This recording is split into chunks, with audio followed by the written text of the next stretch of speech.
Okay, final part two of day one on these indefinite integrals. The using the properties is where we left off, so let's just go into that.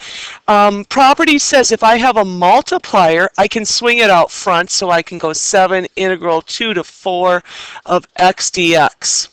And this I can find over here in the given information. From 2 to 4 of x dx is a 6, so I replace that integral with the area value of 6, and I come up with an answer then of 42. Property here, the first thing that my eyes caught was that my lower and upper sum are in the wrong spots. I want my least value to be on the bottom, so I need to move that 2 down to the bottom. That'll force the 4 to go to the top. When I do that, it becomes a negative integral, or the opposite of. So I put the negative out front. X cubed is defined. I find that right here. From 2 to 4, it is defined as 60, and then I have the negative out front, so I'd have negative 60. Letter C, the integral from 2 to 4 of 2x cubed plus 7. I can break that down if I have two things summed together, two functions summed together. I can break them into two separate integrals, so I'm going to do that. From 2 to 4 of 2x cubed plus the dx plus the integral 2 to 4 of 7dx. This 2 can swing out front, and I'd have 2 integral 2 to 4 of x cubed dx plus the integral from 2 to 4 of 7 dx. Okay, no problem. This we were given as 60. If you look up on top, the cubic function had an integral of 60. What about a 7 dx? Well, I do not see that up there. I don't even see the integral from 2 to 4 of just dx. That would be helpful because I could pull the 7 out front.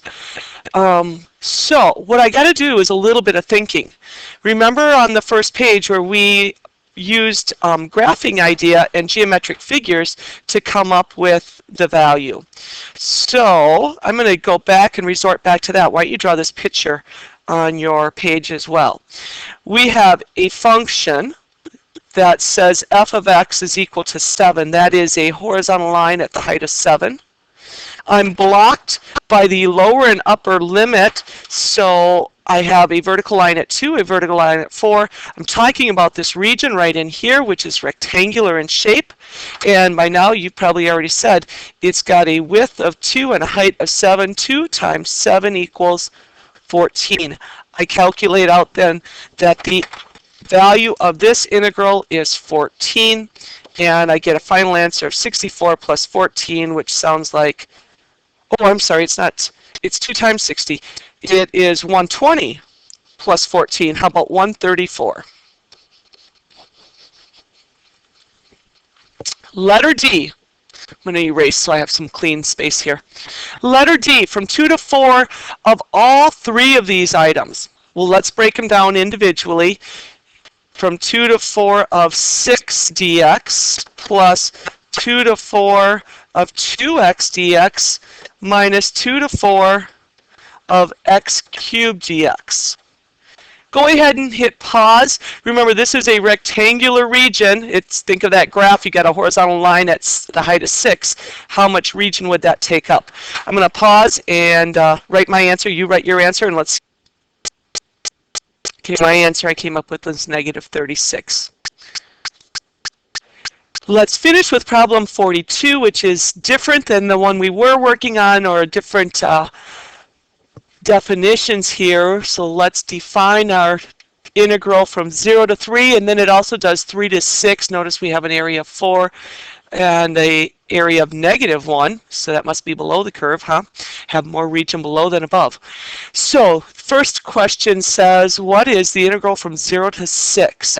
Well, I can use that property that says if I break them up like these were, that will make an equivalent 0 to 6. So I'm just going to take 4 plus -1, the values of each of those integrals, and that's going to give me the overall integral 0 to 6 of f of x dx. So value of 3. Part B says take it from 6 to 3. Write your answer down. First thing I noticed was that this was in the wrong spot. That needs to be above because I need my lowest value on bottom, and that means I'm going to put a negative out front. So I'm looking at the opposite of the integral 3 to 6. The opposite of -1 becomes +1. Letter C, write your answer down. You're going from 3 to 3. That has no width. That has an area of 0. And the last one, let's see, we're going from 3 to 6. We could pull the -5 since it's a multiplier. We could pull it out front. And 3 to 6 f of x dx, we were given a definition of that. It was defined or given the value of -1. So it looks like we're coming in with a +5. And that finishes our lesson for today.